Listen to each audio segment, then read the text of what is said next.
The Cessna 182, pros and cons from an owner. I've been flying this now for not quite 6 months. We're going to do a complete walkthrough and talk about the pros and cons from an owner's perspective. And if you're considering a 182 or just curious about it, maybe we'll answer some questions. Let's check it out. So first off, we've got the Continental 0470R, 230 horsepower, constant speed prop. It's got, it doesn't say Macaulay prop, I think that is. All right, let's go inside. That's what everybody cares about. It's got the Horton stall kit. It's got the flap gaps. Oh, pointing to the wrong thing. Flap gap seals right there. Let's see here. All right. There's the inside. It's got the rubberized flooring, which I really like. JPI 900 engine monitor.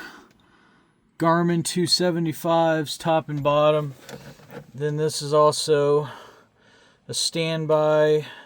It's also got a HSI map as well, which is really nice. I usually use that one though. You got a regular airspeed indicator, which is kind of nice if you were to lose your digitals.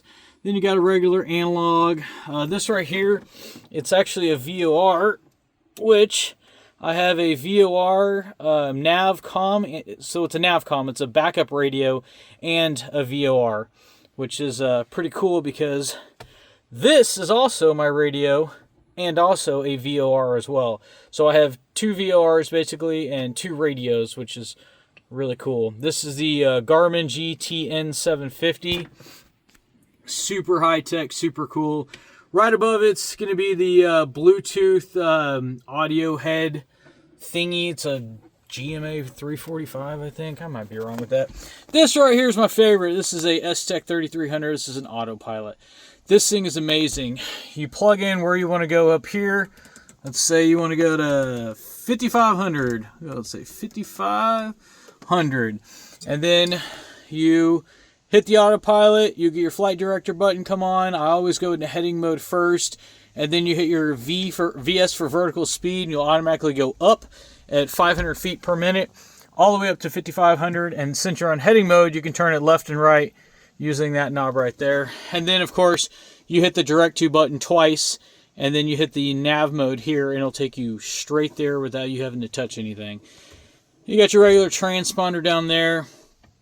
This is your manifold pressure gauge or your power, carb heat, prop mixture, flaps. And then it's got a backup, nice ForeFlight there. I always carry an additional one as well, but that is really nice. It came with the airplane, so why not? Of course, you got your cowl flaps.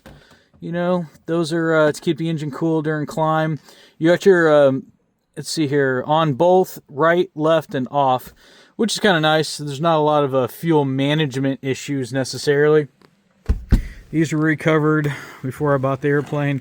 Really big, comfortable back seat is what everybody tells me. I'm a pilot, so I'm not really sitting in the back seat, but I had to take these off because I fly in grass. And let me show you my my setup here. You guys might like it. So there's my house, and then I taxi down there until the entrance of the runway. I go up the hill, and the top of that hill right there is a couple windsocks and a 2,000 strip by 150 foot wide grass strip runway. So, all right, back to it. So, another thing I like about mine particular is large baggage space with the rubberized flooring. But this video is the pros and cons. So I went on ChatGPT and I typed in pros and cons of the Cessna 182, and I said, okay, I'm gonna go over what it's telling me, and we're gonna talk about that. And then I made my own pros and cons as well.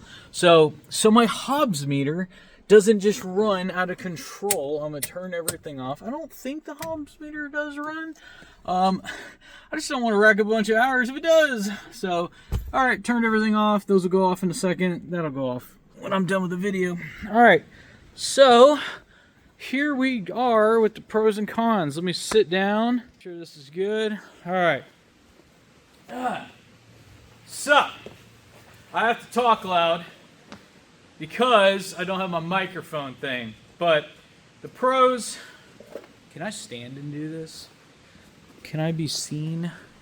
I'm going to tilt this up. I'd rather stand and talk. Stand and talk. Okay, maybe this will work. I don't know. Hopefully this comes out good. All right, the pros. Performance and capability. Great useful load. Carries 4 adults. It does. It says better than a 172. It carries 4 regular-sized guys. If you have 4 250-pound guys, well, you might have to leave some fuel behind. You heard that. But if you have, like, a regular family with maybe some kids or some light-ish people or 4 normal-sized people, yes, it can technically do that and still be under its legal weight. More power, better climb, especially hot and high. Yes, absolutely. It climbs better than any airplane I've ever flown, actually. I haven't flown a ton of them, but a half a dozen. And it is, I mean, it'll climb out at 1,000 feet per minute, close to sea level. Sometimes more if it's cool outside. I think I had it at like 1,200 or 1,400 feet a minute, but it was pretty cold out. But in the summertime, I'll set it at like 600 feet per minute, and I'll still be climbing out like 110 miles an hour, 100 miles an hour, depending on the weight. I usually always depart with full fuel though. Okay, so higher cruise speed than the 172. Yes, it does. Let me give you some realistic numbers though, because the numbers that I was reading before I bought the 182 and the realistic numbers are a little bit different. So I do have a Horton stall kit, VGs, which probably doesn't slow it down, and a flat gap seals, which I think helps make it go faster. I didn't put all this on, so I'm just the research I've done. But the Horton stall kit probably costed a couple knots. The fastest I can go at the top of grains, that's 2,300 manifold pressure, 2,450, which is the top the POH allows, is about 133 knots. True airspeed is the numbers I'm talking. Now, if you dial it all the way back to, we're going to keep it at 23 manifold, and 2,200, the POH will allow this, that's basically the top of the manifold pressure and the bottom of the RPM. That's best for, like, the fuel efficiency for, like, cross-country.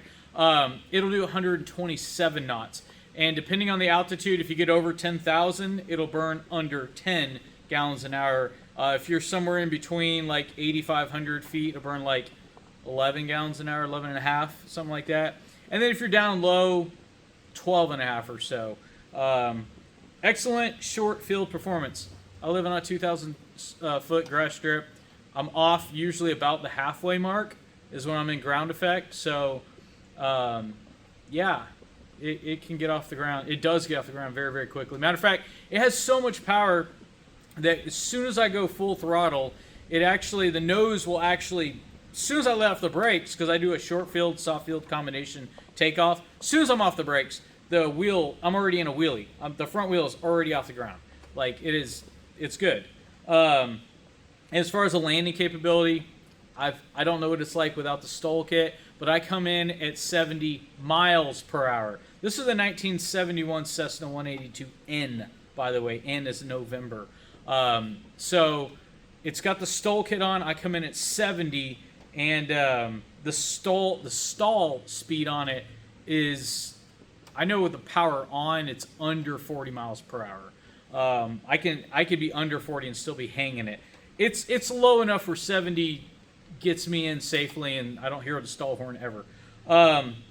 Handling and safety, forgivable, stable platform. Yes, very much. As far as the flight in air characteristics, it's very stable compared to the light sport aircrafts I used to fly. It's incredibly stable. Very confidence inspiring. Yes, it does.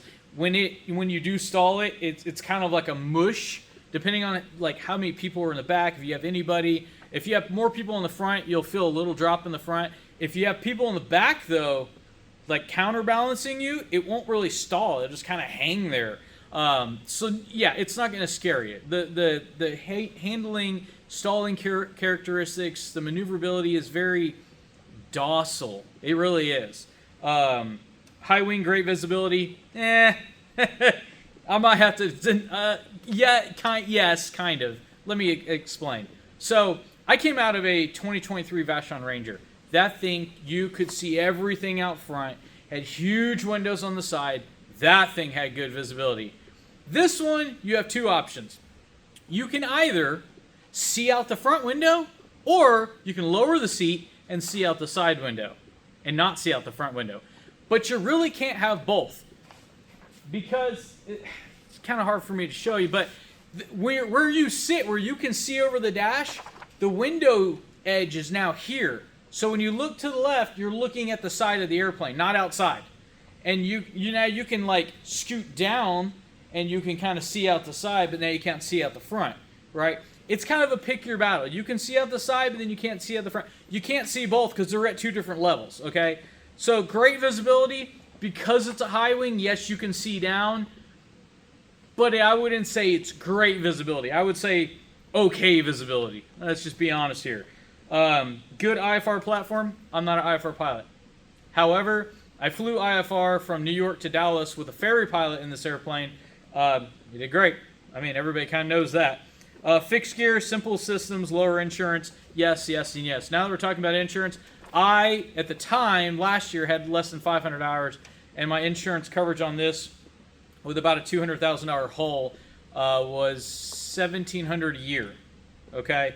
I expect it to actually be a little bit less than that on my upcoming renewal now that I'm over 500 hours, which is cheap for aircraft. If you don't have an aircraft or never have, $1,700 a year for an airplane is cheap. Compared to the Bonanzas I was looking at, maybe like the A36, my insurance was like, I want to say it was like $10,000 a year for like the same hull value, because it was a retract.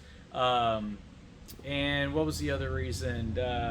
I think that might have been it, actually, because this is a high performance as well. Oh, by the way, high performance endorsement, a little bit silly. Hold on 1 second. I want to make sure that I'm not just talking into a camera that's not recording. High performance endorsement, guys, you got to have it. It really is more of a how to use a constant speed prop.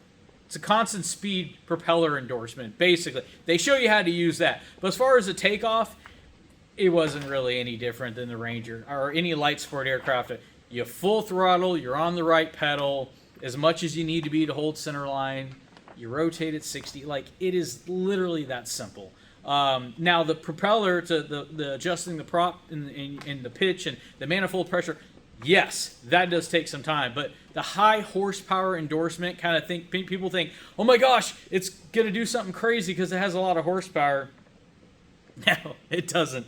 At least in, the 230 range. I guess if you had some 300 plus horsepower, maybe it could be different. I don't know. Practicality, large cabin. Yes, the large cabin is nice. I've had very, very big people next to me, and we were not bumping shoulders. So the cabin, the cargo area in the very back, I would say, is decent for a single engine, that it is. It holds up to 200 pounds. This year model does, at least. I think the year before and everything else before that was like 120.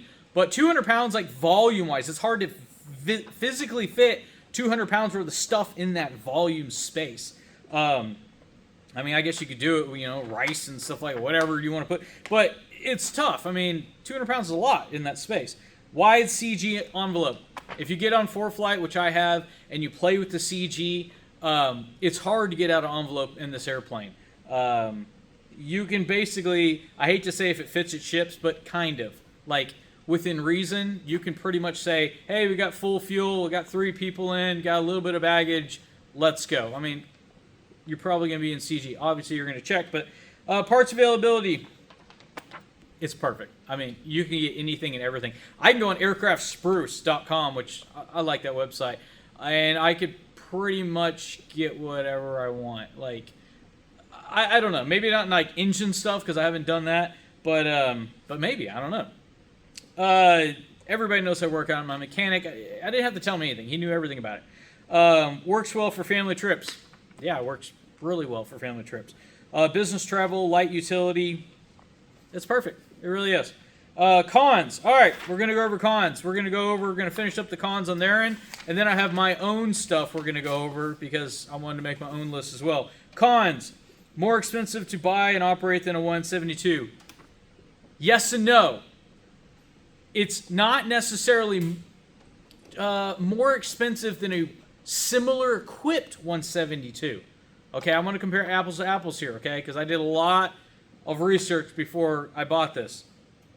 The 172 that is equally equipped as this is going to be at least this much. I don't want to say how much I paid necessarily because I'll be selling it one day possibly, and I don't want that to come back to bite me. But you can find a plane like this right now for, I was looking a week ago, for about $225, give or take. I've seen the market as high as $250. I've seen a couple of them around the 200 range. To give you an idea. But a 172 in the same setup, because the flight schools are after them, is going to be at least this much.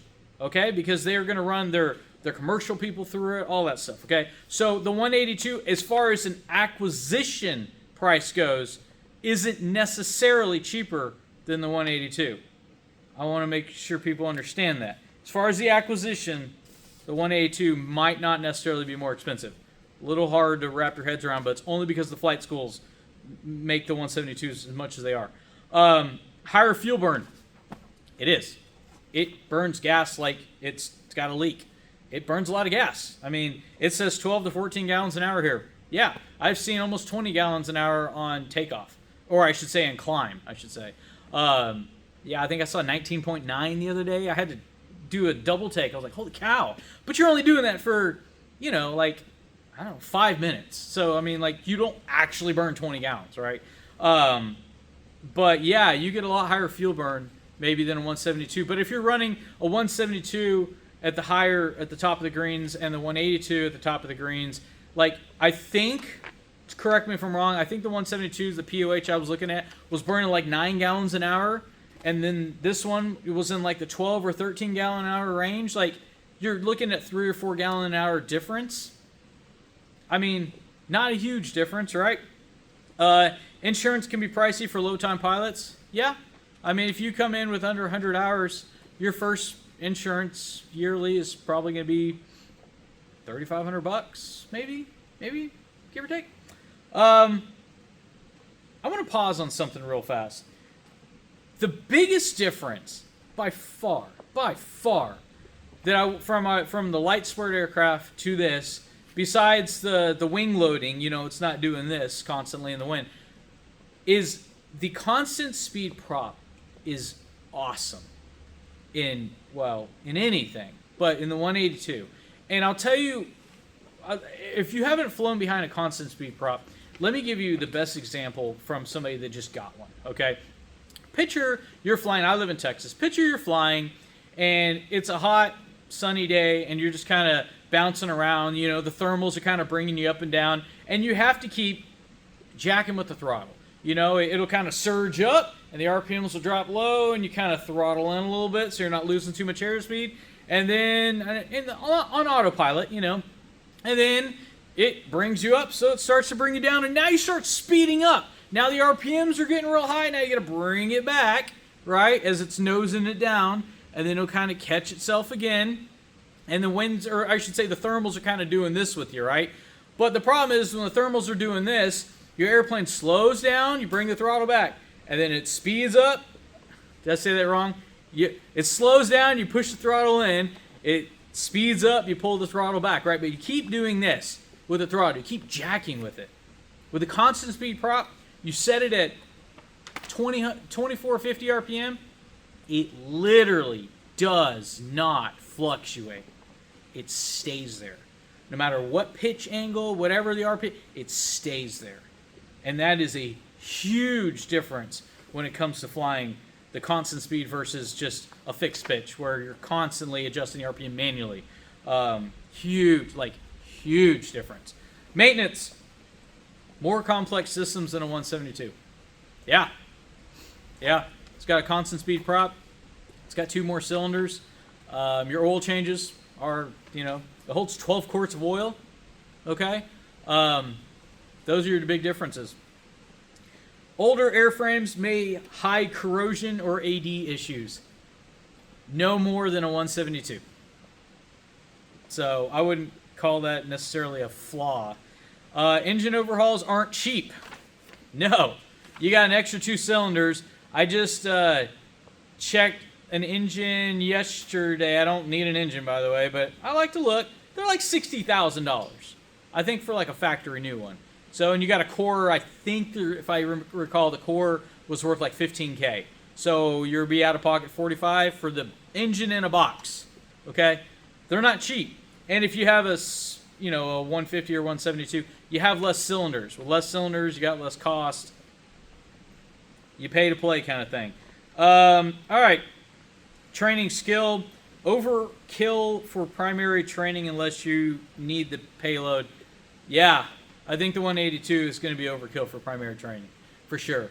I think for a primary trainer, a 150 or 172 is the way to go for training purposes, for sure. Simplicity, cost per hour, just everything across the board. Constant speed prop adds workload for newer pilots. I'm glad they said the word newer pilots. When you're used to the constant speed prop, it's not a big deal. It's a couple extra steps, but it becomes part of, if you're a pilot, it becomes part of the flow. You take off, and next thing you do, you're putting up the flaps. Next thing you do, you're building up some airspeed, putting the second notch up. Next thing you do, you're adjusting the mixture, possibly, depending on your POH, mixture out just a little bit. And then you get to 5,000, now you're adjusting the mixture out a little bit more. I mean, like, you have steps, and the constant speed prop just kind of rolls right in there. All right, we're bringing it back to 2450, twist, twist, twist. All right, there's my 2450, and we're just going to hold it all the way up. Then we're going to bring it back to 2200 for cruise. And then you pretty much hold 2200 until you're in the pattern again, right? Not as cheap and cheerful as simple trainers. Cheerful. You guys have to help me with it. I don't know. Cheerful. Is the 182 less cheerful than the 172? I don't know. I've never flown a 172 myself, so I don't know what to say. Mission limits. Not as fast as true cross-country machines. No, it's not. My neighbor has a Bonanza V-tail S35, I think. It's a sweet bird.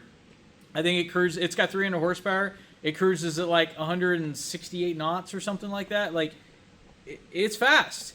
And it burns about the same amount of fuel. But you pay for it. Oh, yeah, that's what I was trying to remember. The Bonanza was a lot more expensive. But not just insurance, but the maintenance as well. Oh, yeah, and parts. So it's like a triple whammy, right? Is it worth getting there an extra 15 minutes faster than me? Maybe. Maybe not. Kind of depends. If you like the driveway jewelry, yeah, the Bonanza's good looking. It's better looking than the 182. The 182 is, just a regular looking Cessna. Not as rugged as the 206 for, I don't know. The 206 is cool. I don't know if it's as rugged as bushwork. I don't do any bushwork. I don't know. Some models are nose heavy. It's nose heavy. That's the hardest transition period for the 182. The constant speed prop is, people think that's it. No, it's the landing on the 182. It's nose heavy. The first time I come in, I smack the nose on the ground because, well, you don't know. I've never landed one before. And it took me a while to learn that you really land with the yoke and the power. Like, I'm bringing out the last bit of power in the flare. I'm holding, this is for me, but I'm holding 70 miles per hour, and the nose is, well, I'm holding 70 miles an hour. The nose is wherever the nose is. And I'm doing that with the power, though.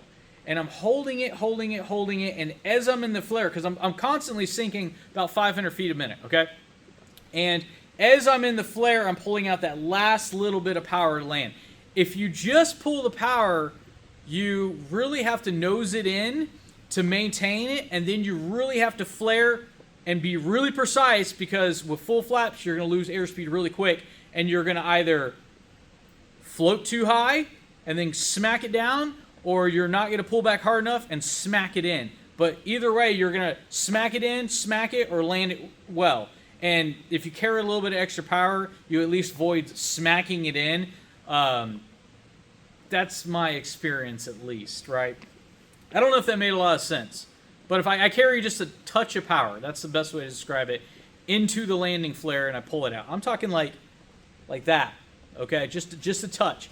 And it's almost like, is it all the way out? I'm not sure kind of power. Like, it's just the touch, just enough. That helps me with my landings. All right. That is the Chat GPT version of the 182. Now I made what I like about mine. So if you're in the market of buying a 182, what things on the aircraft that I really like, and maybe, oh yeah, there's a couple bad, that I really don't like. So the first great things that I like about mine, so it help you out, is it's got large 84-gallon tanks. That's huge. I know that they have some that are like 61 gallon, I think, or 64, something like that. Peanut tanks, I call them. Here's the thing. 84 gallons, I still want to land with 20 gallons usable. That means I'm landing with 24 gallons total. So at 84 gallons, I'm only using 60.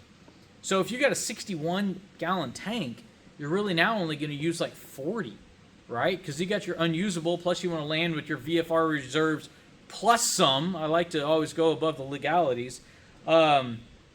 Big tank. Bigger the better, right? Stole kit. It's got a Horton. Some people like the Sportsman.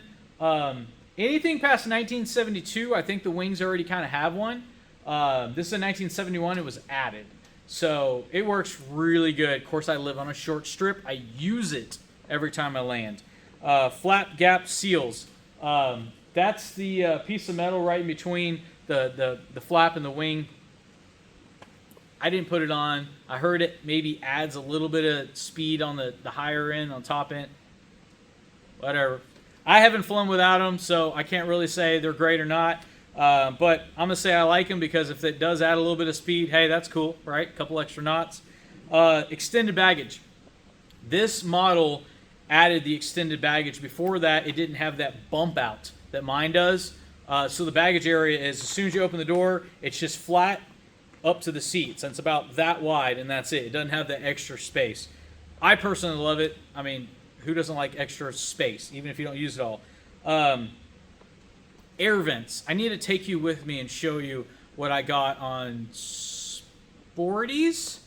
I might be wrong. I think it's Sporties. I'm going to show you something real fast. Okay. These air vents I added about 10 days ago. These guys right here. These guys are absolutely amazing. And I mean amazing. They blow so well, and they blow right onto your face as well. And this one actually blows across. I mean, they are awesome. Highly recommended from those old tin can looking, those tin can looking things that kind of just slop air all over the place. So, air vents are amazing. If your airplane does not have vents, the eyeball vents, I think they call them, they're $500. Buy the bullet. It's nice.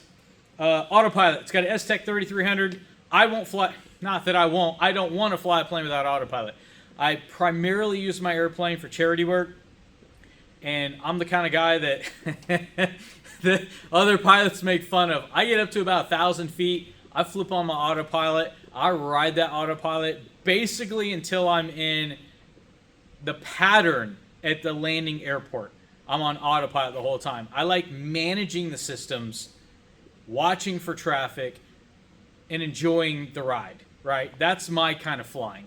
To actually be holding the yoke and flying at 8,500 MSL perfectly the whole time and holding my heading, that's not fun to me, because just let the plane fly itself. Yeah. Great heater. I know this is silly. I live in Texas, but when I fly up high and I'm going across countries, it's not uncommon if it's 22 degrees Fahrenheit outside. That's cold. And for you non-Americans, that's like -5, I think. 4 or something like that. It's cold. And with the heater on, you know, -4 Celsius. With the heater on in here, I've never once, even with passengers and people in the back, had to put the heater on full blast. Half heater, 50% open is the most I've had to do. And even then, all of us decided to push it in. It works amazingly. The 182 heater is probably, this is weird. I think it's weird at least, but probably next to the autopilot is my favorite thing about the airplane, is the heater will actually keep me as warm as you are in your car or truck. Like, it's that good, right?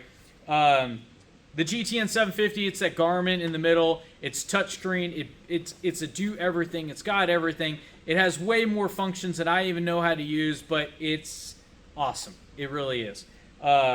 It's very expensive. It came with the airplane. Well, I bought it with it, so you know what I mean. I bought it anyways, but it's 20 grand in a box. Like, that little thing is not cheap. Plus, if you're going to put it in, you're generally getting panel work. Now you have to pay for the install as well.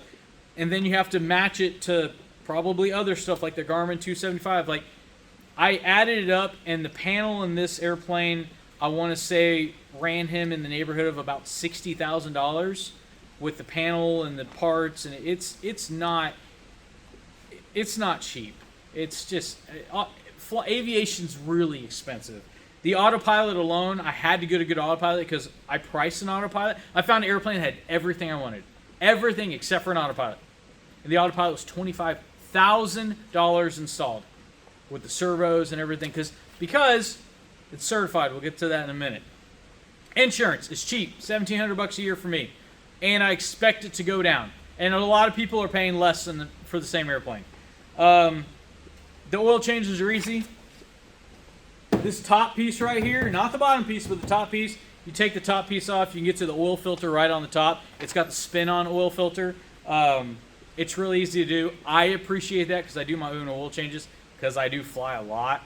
I don't want to bother anybody else or wait for anybody else to do the oil changes. Okay, we're almost done. Bad. It's thirsty. It burns a lot of gas. I don't know what to say. It's draggy, and it's not a speed demon, but yeah, it burns a lot of gas. I got a MoGas STC.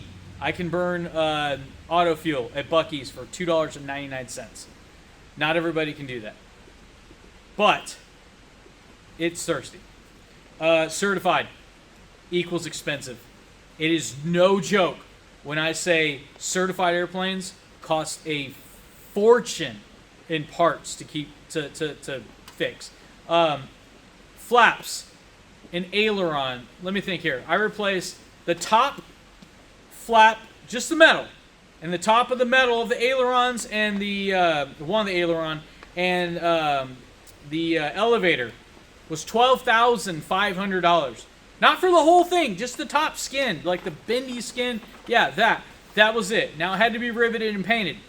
It was $12,500 just for that, because they had a stop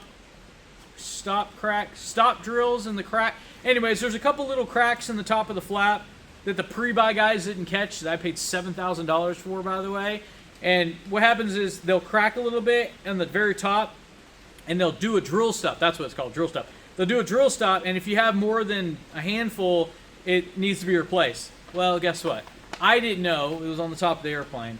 I didn't know that there were several surfaces that needed to be replaced, and yeah, I ate that. That was expensive. Certified equals expensive. Experimental, a lot cheaper. Pros and cons, though. Who is the 182 for? And we're done with this right now.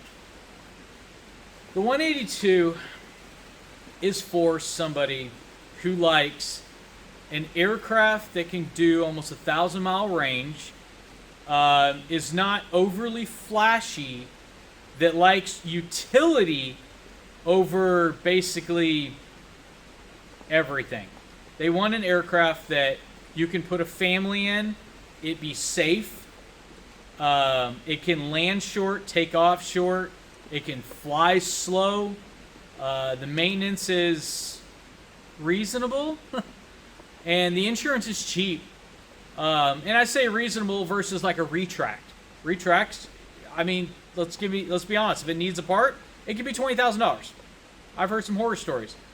This isn't a retract, so it's draggy because you're dragging it through the air. But the 182 is for somebody like that's got a family like me of 3 that has 5, 6, 7, 800-mile destinations. The 800 miles is a little far, but you can definitely do it. And it's somebody that just enjoys cruising. I don't know what else to say. I like a wide cabin. I like the heater. I don't know. The 172, I just don't like people pressed up against me. I've sat in them before, and when shoulders and shoulders, one shoulder has to be in the front, one shoulder has to be in the back of the person because you guys are bumping into each other. I never did like that.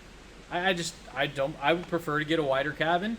I'll sacrifice some fuel burn because now I'm pushing more stuff, more mass through the air, but I like to be comfortable. If you're still here, give me a thumbs up, and if you like me, I guess go ahead and subscribe. Let me know what questions I didn't answer. I'll answer them in the comments. I think that's everything I wanted to talk to you about today, and thanks for watching, and I'll see you guys around.